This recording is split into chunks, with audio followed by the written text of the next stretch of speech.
is 40 shillings on the drum for those who... Howdy folks, it's the Ridge Runner here. I'm doing a quick, well, I can't call it a review so much as a tabletop testimonial, if you will. And it's about Spyderco. And Spydercos, they've been reviewed to death. And these reviewers, they'll go and they'll buy a knife and then they'll beat it up and say, oh, look, this is what this knife can do. But I find that I can beat a knife half to death when it's brand new, and it'll still keep going strong. The real test is the test of time, doing that over and over and over and over and over and over and over again over the course of many, many years. The Spyderco has done that for me. The one on the bottom here is my personal carry. It has been my personal carry for over 10 years. I have used it in bushcraft skills. I have made spoons, I have carved bowls, I have drilled holes, I have done all kinds of things with this knife. And you'd think, wow, it's got those serrations on it. But there is enough straight edge there for me to do 99% of the work I want to do. Not that I don't like a fixed blade. This one tends to come to hand no matter what. As I said, these knives are simple. They are thin in cross-section, which makes them easy to carry. Their clips are pretty good. Once in a while you'll get a problem and you'll bend it out. But that's metal. Metal bends. That happens. But they're replaceable. Very replaceable, actually. I have used many knives, and not one of them, in terms of folding tactical folders here, and not one of them is stacked up, in my opinion, to the reliability and durability and functionality of a Spyderco. And here we got my Spyderco Endura. This is another Spyderco Endura. It dates back quite a few years. It's what I might call a Generation 1 Spyderco Endura. It's got the plastic clip.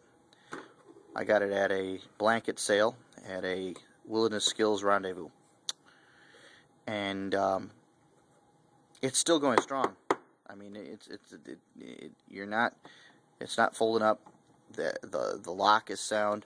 There's no wiggle in the blade, and this thing is older than most people's pocket knives could ever be.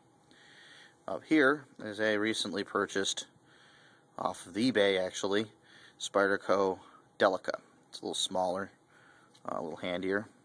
Some people might prefer that. I got it because it was cheap, and it's a Spyderco, which was enough for me to want it. There's a reason for that. I call these the Glock of the tactical folder world. I mean, you know, if you have any experience with the Glock handgun, you know that one of the hallmarks, even their biggest detractors will say, no matter what, every time you squeeze that trigger, if there's a round in the chamber, it goes bang. These knives do that. Well, they don't go bang, but they're reliable, safe, simple. They open up quick. They don't have any special springs, doodads, witchamajiggers. None of that junk that can break. I have gone through Spyderco, which I like. I have had SOGs. I have had Columbia River knife and tool pocket knives. I have had Benchmade. I have had Cold Steel. The Cold Steel knives are great, and they're in the similar price point to this.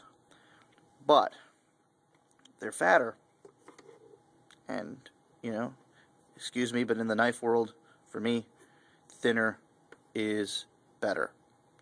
Because when I'm walking around all day long with a knife in my pocket, I really don't want to know it's there until I need it. And this one's like that. As I said, I've run this same knife for over 10 years. I've switched out other knives. I've even had other Spydercos, and this one seems to jump back in my pocket. But the fact is it's a Spyderco that keeps jumping back in my pocket. I've had Columbia River knife and tool knives that the springs break on them, the blades get loose, and you have to tighten them with a special screw because they can't put a normal screw on there. It's got to be a special one that you have to have special tools for. So the thing either remains loose and goes into a box and you never use it again, or you have to go out there and try to find the little tool that's required to fix the darn thing. The clips are nearly are hard to replace on a Columbia River knife and tool knife. I mean, and not just Columbia River knife and tool. This goes for all these other knives. Other than, as I say, the cold steel, they seem to have gotten smart with that.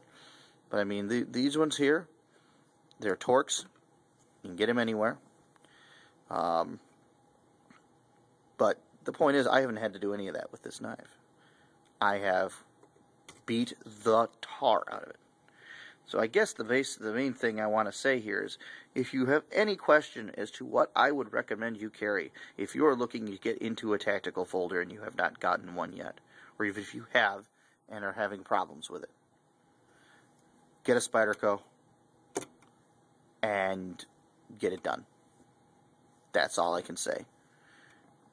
You know, a Glock man should have a Spyderco in his pocket, because if he likes Glocks, and he likes them for the reasons I like them, this is the reason. This is the knife equivalent. And a smart man a smart survivor knows that this is the tool that you want. Simple, direct, and it works. I'm going to be doing another one on my preferred sheath knife, and I'll give you the reason why again in that, but the reasons are very similar. Simple, straightforward, no nonsense. The more junk you stick on a knife, the more chance you have of it breaking or being completely unusable because of the thickness or the size of the knife. So anyway, get a Spyderco, get it done. Enough said. This is the Ridge Runner signing off.